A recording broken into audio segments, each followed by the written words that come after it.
Après sa première conférence de presse qui a eu lieu le jeudi 23 janvier à Paris pour annoncer sa candidature à l'élection présidentielle en octobre 2020 en Côte d'Ivoire, Jean-Charles Flamba Gueye a effectué sa première sortie populaire le dimanche 25 janvier 2020 à Évry-Courcouronnes, dans le 91 en banlieue parisienne. Il donnait là une occasion aux Ivoiriens et Africains vivant à Évry-Courcouronnes de le côtoyer, de savoir pourquoi lui, un jeune de 41 ans, veut briguer la magistrature suprême dans son pays. Il n'y a pas eu de questions taboues, des préoccupations purement politiques à celles sociales, en passant par les questions du genre, tout y est passé. Jean-Charles Flamba Gueye, lui, a fondé son projet de société sur la femme ivoirienne et il ne s'en cache pas. Que notre projet de société, le programme politique que nous sommes en train de mettre en place est exclusivement basé sur la femme et l'éducation. Je veux mettre la femme au cœur de notre processus de gouvernance. C'est quelque chose qui est très important. Aujourd'hui, on sait tous que notre pays économiquement est à la baisse. On sait tous qu'aujourd'hui, nous ne maîtrisons pas nos richesses, que ce soit minières, forestières ou culturelles. On ne les maîtrise pas. Donner la possibilité à la femme demain d'être au-devant de nos institutions, nous allons devoir avoir une économie locale. Parce que c'est les femmes aujourd'hui qui ont la capacité de valoriser nos petits agriculteurs.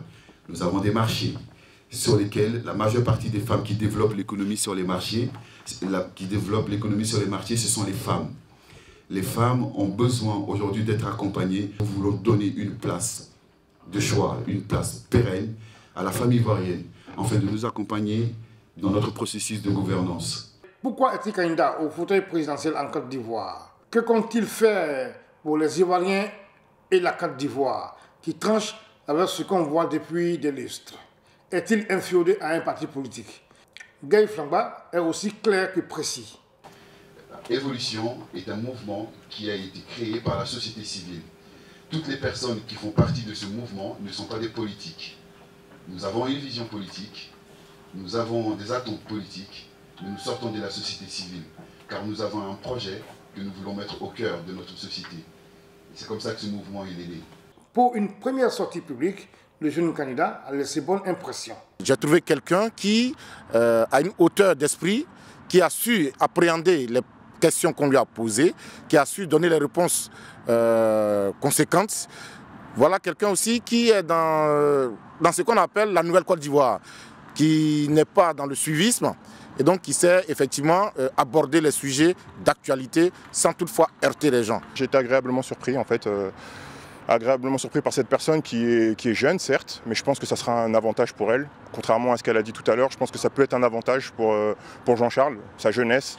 Le fait aussi qu'il ait cette double culture, un peu comme moi, il va pouvoir amener des choses intéressantes au pays.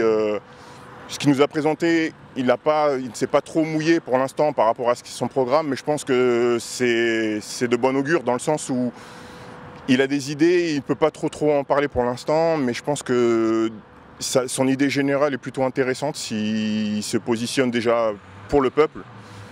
Il a des idées, à mon avis, il a compris les problèmes essentiels, notamment liés à la santé, liés à l'emploi des jeunes, liés aussi aux femmes. Il a déjà identifié les soucis ses premières actions. Et moi, je pense que ça sera... Je vais suivre son évolution de près. J'ai été invité aujourd'hui à la présentation du mouvement Évolution, dont le président a eu à nous entretenir sur quelques points concernant la Côte d'Ivoire. Monsieur le Président, il s'est assez bien défendu, il a bien présenté quelques pans de son projet et je pense que Évolution est promise à un bel avenir. On vient de passer à une réunion d'un mouvement d'évolution. Je pense que c'est une bonne partie. Nous sommes tous partants de son idée et puis bon, on verra l'avenir. Au sorti de cette entrevue, nous avons noté des points intéressants et une vision assez dynamique et vraiment beaucoup de propositions et puis beaucoup de clarté dans sa vision de la Côte d'Ivoire de demain. Donc pour les élections, pour les échéances de 2020, nous avons vu que la relève pour la Côte d'Ivoire, elle est assez pointue, elle est assez, disons, comment on peut dire ça, elle est prometteuse dans le sens où elle soulève vraiment beaucoup de questions. Elle met en exergue aussi une autre façon de voir la politique en Côte d'Ivoire. J'ai retenu une chose, après son meeting, que la Côte d'Ivoire a besoin d'être réconciliée. La paix, l'union, la solidarité doivent régner en Côte d'Ivoire. Les jeunes doivent avoir du travail, l'évolution, développer l'esprit, s'aimer les uns et les autres. On le voit, avant même de se rendre sur le terrain en Côte d'Ivoire pour lancer et battre campagne en vue des élections présidentielles d'octobre 2020, Jean-Charles Flambagay a déjà pignon sur rue en France. Reportage Tidiane Oula et Tibé Kipré pour Event News TV France.